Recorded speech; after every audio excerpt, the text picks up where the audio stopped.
Guten Morgen, Frau Fischer. Haben Sie gut geschlafen? In Germany, we use different second-person personal pronouns in order to not offend the person we're talking to. Ich bin Spring German Lehrerin Brunhild und heute lernen wir den Unterschied zwischen du und sie.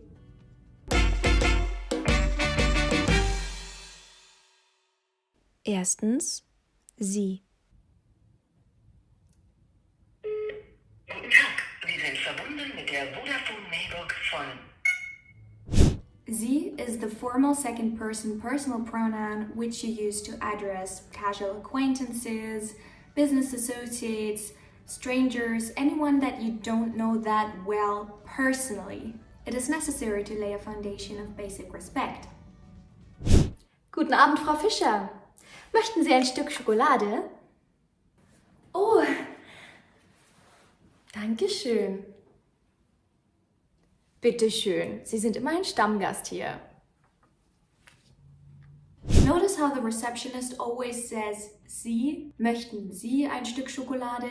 Sie sind immerhin Stammgast hier. That's because the receptionist doesn't personally know Mrs. Fischer. Sure, she may be a regular at the hotel and they're friendly towards one another, but they're not friends. They meet in a working context. If they were friends, the conversation would look like this. Hey Monika! Möchtest du ein Stück Schokolade? Da. Aber psst. Danke. Klaro, du bist immer ein Stammgast hier.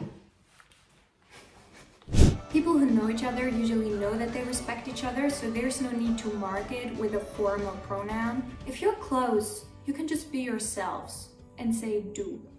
Zweitens, du. Du is for people you're comfortable and close with, like your boyfriend, your girlfriend, your friends, your roomies. Was machst du morgen? Kann ich dein Auto leihen? Du weißt, dass du gar nicht fragen musst, Mausi. Du also works with your father and sister and nephew and aunt, anyone who belongs to the family. Hey, yo, Kimi, was geht? Bist du zu beschäftigt, um deine Schwester anzurufen? Oh Mann, du bist so anstrengend. It also works with children and animals because their dignity does not depend on your validation. Oh, du bist aber ein süßer Hund.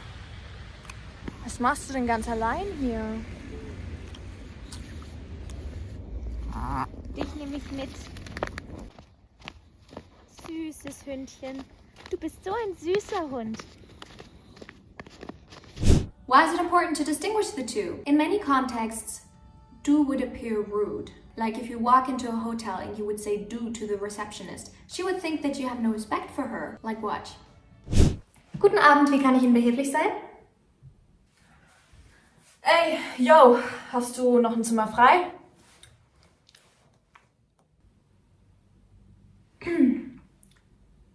Nein. Okay. Maybe there still were rooms available, but the receptionist didn't feel like accommodating a rude guest. So it's wise to use the right pronoun, especially if you want something from someone. As we say in Germany, der Ton macht die Musik. Chunk alert!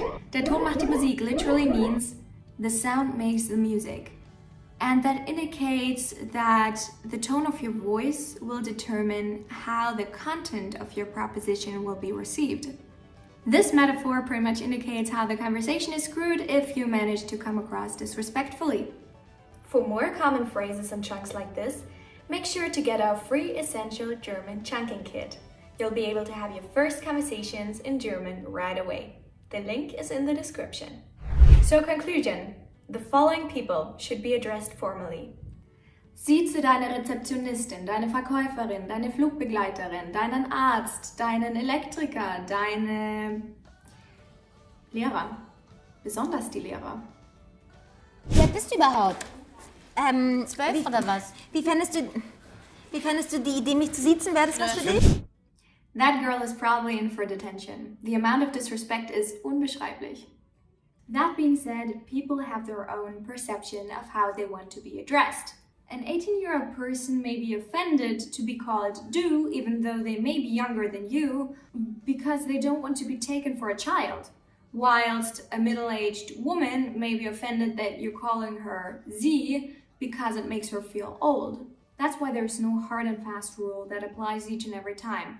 You have to be attentive and sensitive to who you have in front of you. However, if you're unsure about how the person in front of you ticks, it's always better to play it safe and use the formal version sie.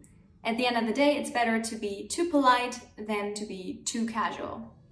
Worst case, the other person will invite you to a more informal way of communicating and offer you to call them du. Drittens, du kannst mich gerne duzen. When you have called someone sie and that person for some reason feels that the formality is superfluous, they may invite you to switch from sie zu du, which can look like this. Hallo, sind Sie Frau Fischer?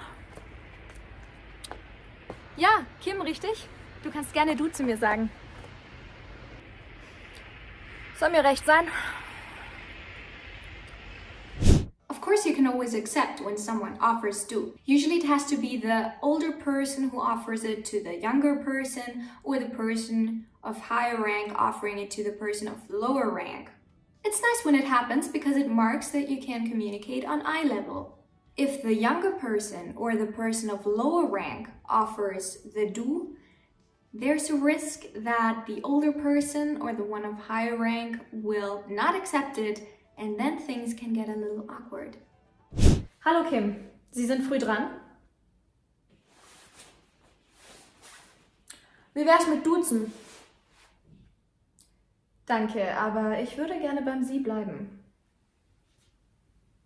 Gratulation, you now have a great chance of hitting the right tone when conversing with a German person. If you want to be on the safe side, you should probably also watch this video about what else not to do in Germany.